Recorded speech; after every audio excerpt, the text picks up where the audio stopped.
Subscribe now and press the bell icon. Never miss an update. Good morning students. आज हम आपको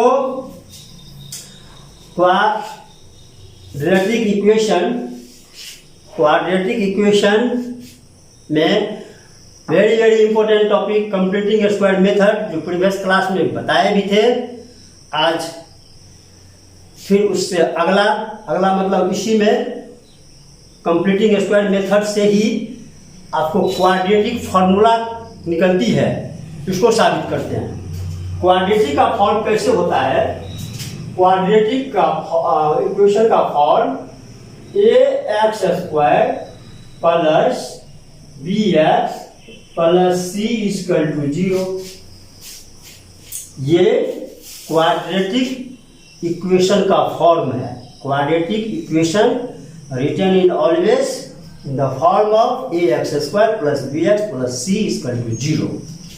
अब इसी को सॉल्व करेंगे तो इससे निकलेगा क्वाड्रेटिक फॉर्मूला।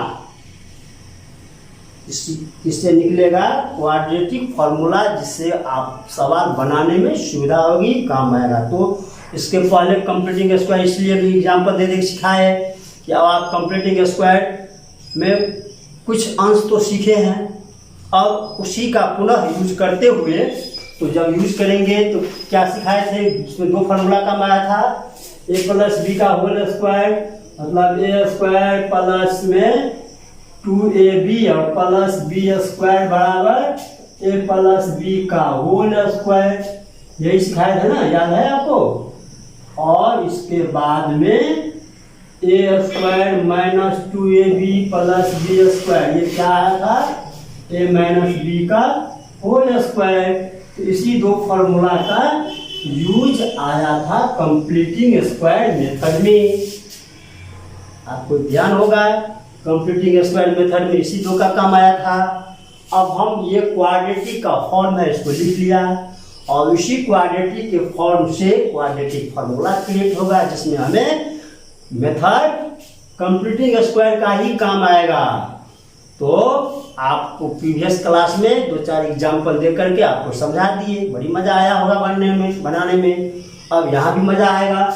देखो तो बेटा, यहाँ पर ax स्क्वायर है, तो कंप्लीट में स्क्वायर करने के लिए ऐसा करते हैं कि दोनों तरफ में a से डिवाइड कर देते हैं।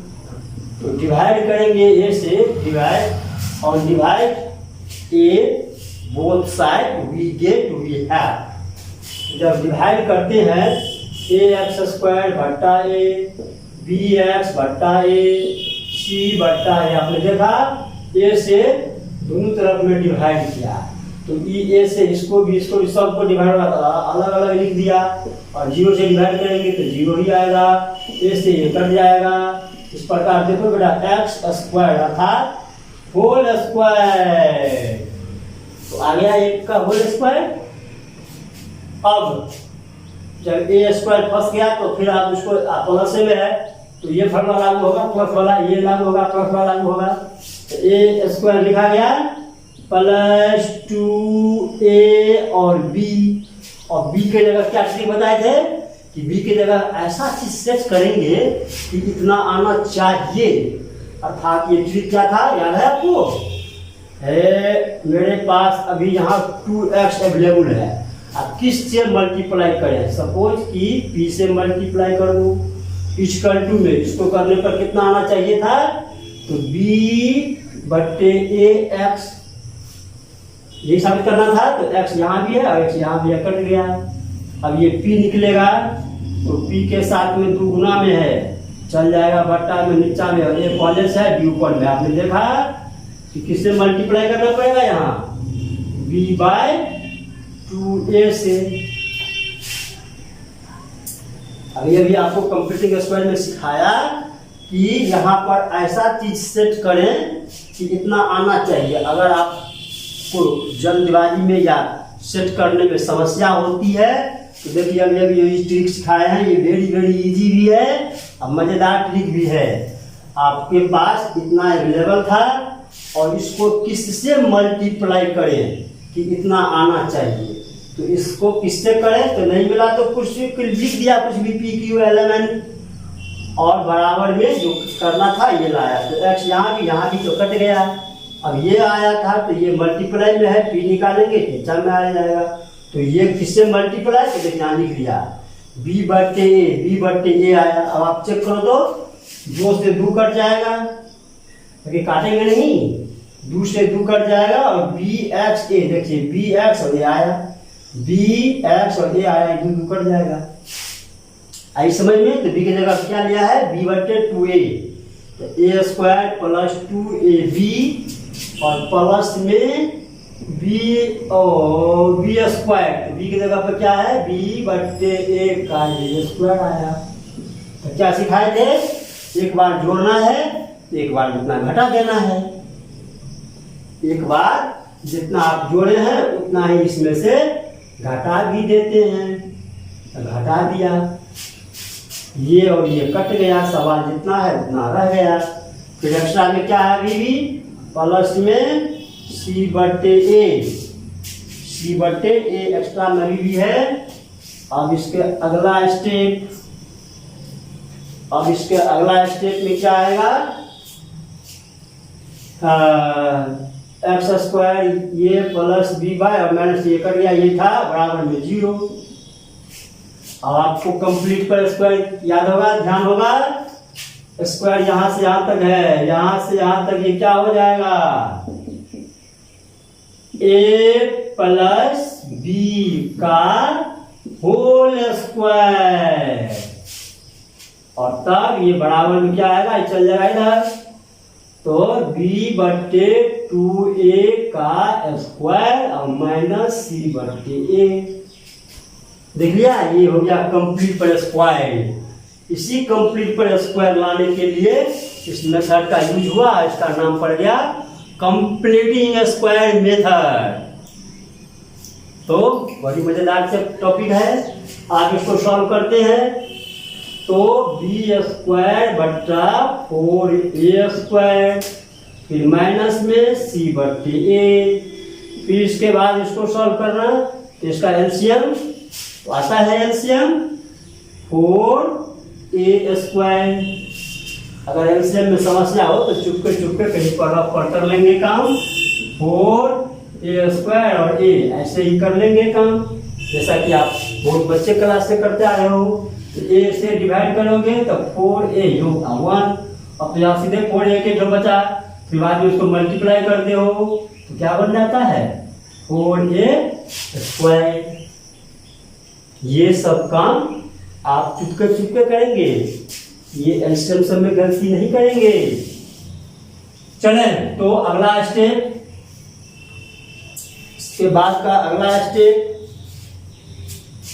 इससे ये कट जाएगा तो क्या बनेगा, कट गया तो 1 मरते तो 1 से स्ट्रिंग मल्टीप्लाई तो बी स्क्वायर हो गया, और ए से कट गया तो 4a से गुना होगा तो 4ac हो गया, 4ac।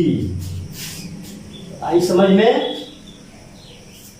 अब इसका अगला स्टेप इसी के बराबरी हुआ है, तो लिखिए यहाँ x plus b by 2a का होल स्क्वायर, एक जो बीच में है तो इसको लिखे देते हैं, x plus b by 2a का होल स्क्वायर, इधर इम्प्लाई का चिन्ह दे देते हैं। और अब देखो तो बेटा यहाँ का स्क्वायर हटाएंगे, स्क्वायर हटा दिया, यहाँ क्या हो जाएगा, स्क्वायर रूट आ जाएगा।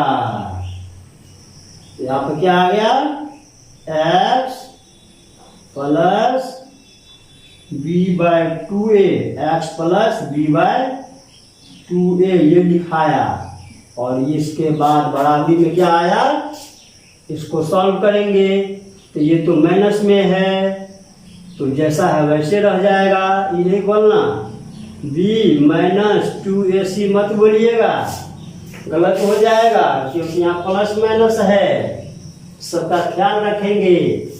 क्या रह जाएगा, ये ऐसे के ऐसे रह जाएगा, बी स्क्वायर माइनस 4ac, ये रूटे में रह गया, और नीचा में क्या आया, 4a², तो a² आया 4a², तो इसका तो वर्गमूल होगा, स्क्वायर रूट निकलेगा 2a।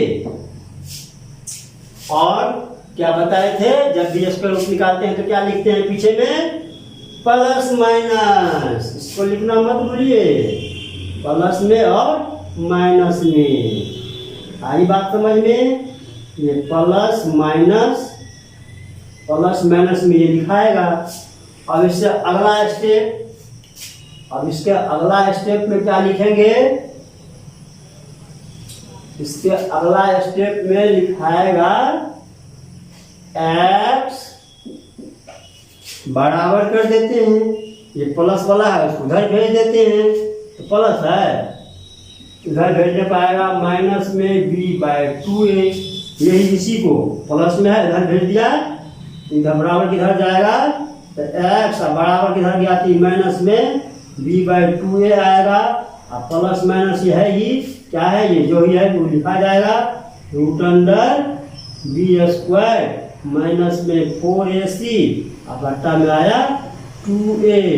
आपने देखा इसी को हमने बराबर को उधर भेजा था तो माइनस लिखा था, अब इसी चीज को फिर आगे इधर लिखते हुए यहाँ पर x बराबर माइनस में b/a, तो माइनस b/a लिखा गया। एक बार प्लस है एक बार माइनस है, एक बार यहाँ प्लस कर देते हैं, प्लस कर दिया root under b² minus 4ac, अब बट्टा में 2a।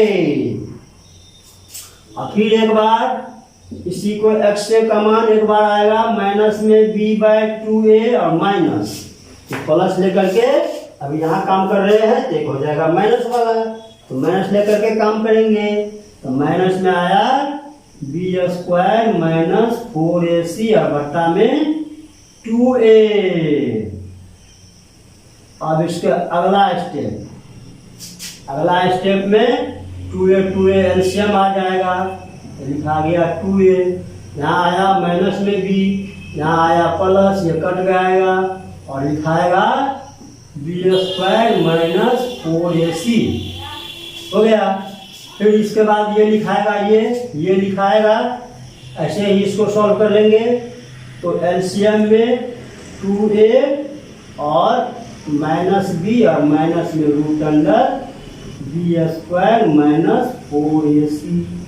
आपने देखा दो रूट निकला, क्वाड्रेटिक में दो हल होता है, दो रूट, तो रूट्स मतलब हल करना, हल निकालना, तो एक रूट को यही हल हुआ, इसी हल को इसी सॉल्विंग जो भी करते हैं इसका मान निकलता है, उसी को रूट्स बोलते हैं। तो एक रूट को अल्फा मान लिया तो अल्फा बराबर ये, और एक रूट को बीटा मान लिया तो बीटा बराबर ये, यही दो मान होती है, इसी को रूट्स कहा जाता है। रूट्स मतलब हल करना, उसको सॉल्व करना, उसका मूल निकालना, शुद्ध हिंदी होती है मूल, रूट्स। तो अब ये इसी प्रकार से ये फार्मूला हो गया, तो क्वाड्रेटिक फार्मूला के नाम से भी इसे जाना जाता है, this is known as quadratic formula. तो क्वाड्रेटिक फार्मूला में इसको एक साथ कैसे पढ़ेंगे, एक साथ पढ़ते हैं कि इफ यदि ax² plus bx plus c equal to 0, इस फॉर्म में क्वाड्रेटिक इक्वेशन इस फॉर्म में है, इसका यदि रूट्स की चर्चा करते हैं, रूट्स अर्थात हल करना, x का जो मान निकलता है, x में समीकरण है, तो समीकरण y में रहेगा, तो रूट्स y बराबर समीकरण p में रहेगा, तो p बराबर समीकरण जिसमें रहेगा यहाँ वही यहाँ आएगा, और तब रूट्स बराबर फॉर्मूला होती है माइनस b प्लस माइनस के साथ root under b² minus 4ac/2a। इस प्लस माइनस को एक के साथ करके और इसी को कहा जाता है क्वाड्रेटिक फार्मूला। Quadratic formula. अब अगर आपको समीकरण में दे दें, इस क्वेश्चन में दे दें कि सॉल्व कीजिए बाय क्वाड्रेटिक फार्मूला से, तो क्वाड्रेटिक फार्मूला यही यूज करेंगे। आप देखते हो बीच में यहाँ लिखा है b² माइनस 4ac, इसे डिस्क्रिमिनेंट नाम दिया गया, विवेचक, विविक्तक। तो ये विधिकतर या विवेचक या डिस्क्रिमिनांट डी क्या होती है, तो इसको समझा देते हैं। A X square plus B X plus C equal to 0। Square के पीछे जो भी है ए है, एक्स के पीछे चिन्ह से जो भी है बी है, और ये कांस्टेंट टर्म सी है। अब जैसे 2x square plus 5x plus 10 equal to 0। अब आप देख रहे हो कि एक पूछेंगे ए का मान क्या है, तो ए का 2 है, बी का क्या है तो ये 5 है। अगर यहाँ माइनस रहेगा तब 5 मत बोलिएगा, बी का मान क्या है -5 है। अगर यहाँ पर माइनस का साइन है तो सी का मान 10 मत बोलिएगा, सी का वैल्यू क्या आया -10 चिन्ह सहित बोलते हैं, इसका ख्याल रखेंगे। तो ये सब एबीसी का वैल्यू हो गया। कहेगा ए कितना है तो 2, बी कितना है ये, सी कितना है तो ये। तो अभी हमको डिस्क्रिमिनांट का फॉर्मूला आपको बताना है, डिस्क्रिमिनांट कैसे क्या होता है। A X square plus B X plus C equal to 0। इसमें जो बी स्क्वायर 4ac है ये डिस्क्रिमिनांट का फॉर्मूला होती है, डिस्क्रिमिनांट विवेचक आपके में भी मिलेगा। तो संभवतः डिस्क्रिमिनांट निकालने से सेंस होती है कि कहीं अगर सवाल में पूछ दे कि इसका नेचर बताइए, तो जब इसकी नेचर बताने का बात आएगा उस समय में आपको डिस्क्रिमिनांट वर्ड मिलेगा, डिस्क्रिमिनांट। तो अभी आप इतना समझे कि डिस्क्रिमिनांट जो हम दिया है ये मान, इसी को डिस्क्रिमिनांट को कैपिटल डी से करते हैं सूचित, और डिस्क्रिमिनांट का हिंदी मीनिंग विविक्तर या विवेचक, जो भी हिंदी मीनिंग में विवेचक भी होती है। तो डिस्क्रिमिनांट विविक्तर विवेचक। तो ये डी जो निकालते हैं, डी संक्षेप में डी लिखते हैं, डी का फॉर्मूला होता है बी स्क्वायर माइनस 4ac। और ये जब सॉल्व करते हैं तो ये जब सॉल्व करते हैं तो सॉल्व करते करते करते करते इसको हल करेंगे कैसे, तो जैसे यही सवाल लीजिए, यहाँ है ये ए की जगह 2 है तो यहाँ पर 2 भराएगा, बी की जगह -5 तो यहाँ भराएगा, सी की जगह ये है तो यहाँ भराएगा। तो यही मान भरते हैं। अभी आप फॉर्मूला क्या कर रहे हो इसीलिए मान नहीं दे रहे हैं। तो इसमें क्या हो जाएगा, ये इसको सॉल्व करते करते जो भी मान आएगा, मान कैसे आया तो यहाँ समझा दिए हैं, ए का मान 2, बी का मान -5, सी का मान 10। अब अगर यही मान हम यहाँ पुट करके दिखा दें, जैसे बी की जगह -5 आया है तो -5 का स्क्वायर 4, ए का मान 2 और सी का मान -10। अब यहाँ पर 25, ये माइनस मिल करके प्लस आया, अगला 8 80 80 आया।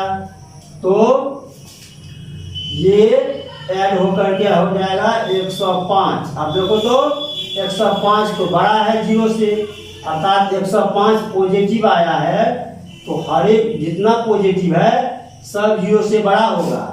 यही चीज लिखेंगे, 0 से बड़ा होना, 0 से छोटा होना या 0 के बराबर होना। ये 3 कंडीशन आएगा जो नेचर में पढ़ेंगे। नेचर आपका क्वेश्चन का ऊपर का हेडिंग लिखा रहता है, solve the quadratic equation if they exist. अगर वह एग्जिस्ट है अर्थात संभव है तो संभव के लिए क्या करते हैं, संभव के लिए यही डी निकालना पड़ता है, और डी निकाल करके सभी बस अभी इतना ही करना होता है। जब ये रहे कि संभव हो तो फाइंड कीजिए, रूट निकालिए, तो इसमें डी एकदम जरूरी है निकालना, क्योंकि संभव को असंभव यही फॉर्मूला करता है कि अगर संभव है या फिर असंभव है। अगर पॉसिबल है तो आप उसको सॉल्व करोगे, नहीं पॉसिबल है तो लिख देंगे it is not possible, it has no exist. इस प्रकार से आप नेचर अगले क्लास में बताएंगे। अभी जी ये जो फॉर्मूला आया था ये भी यही डी का मतलब डिस्क्रिमिनेंट होती है, जगह फॉर्मूला लिख दिए हैं। तो ये 3 कंडीशन जो ये बताए हैं, ये 3 कंडीशन में लागू होती है। एक कंडीशन है कि इसको सॉल्व करते करते आपने देखा अभी 105 आया था, पॉजिटिव आया था। इसको सॉल्व करते करते यदि ये पॉजिटिव में आया तो पॉजिटिव क्या होगा, 0 से बड़ा होगा, तब लिखेंगे इट इज पॉसिबल, एग्जिस्ट है, संभव है। और अगर d का मान बराबर, ये d बराबर क्या होता है, b² - 4ac, इसको सॉल्व करते करते 0 आया तो 0 बराबर 0, तब भी संभव है। ये दोनों में संभव है। और अगर d का मान b² - 4ac आए, इसको सॉल्व करते करते यदि निगेटिव में आ गया तो निगेटिव 0 से बड़ा हो गया, इसमें नहीं संभव है। It has no real roots, इसमें लास्ट में लिख देते हैं it has no real roots, इसका रियल रूट हल नहीं होगा।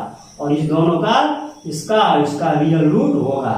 इट हैज रियल रूट्स, इस दोनों में रियल रूट आएगा। तो ये अभी आपको इसलिए बता दिए कि कहीं अगर इसी चैप्टर में कहीं अगर लिखा रहे कि आप सॉल्व कीजिए इफ दे एग्जिस्ट, अगर वह संभव है तो। ठीक, इसके जस्ट बाद वाला टॉपिक में नेचर है, इस पर फिर फोकस देंगे, फिर इसको बनाएंगे, फिर इसको समझाएंगे। तो ठीक है बच्चों, अभी आप ये क्वाड्रेटिक वाला फार्मूला जो ये साबित किए हैं, this is known as quadratic formula, ऊपर बताए थे ना आपको, यहाँ लिखे थे इसमें, this is known as quadratic formula. ये यहाँ है, यही है, it is known as quadratic formula. It is known as quadratic formula. इसी क्वाड्रेटिक फार्मूला को आप 1 बार 4 बार रिवीजन करेंगे, पढ़ेंगे। ठीक है, तो फिर मिलते हैं अगले क्लास में। थैंक यू, धन्यवाद।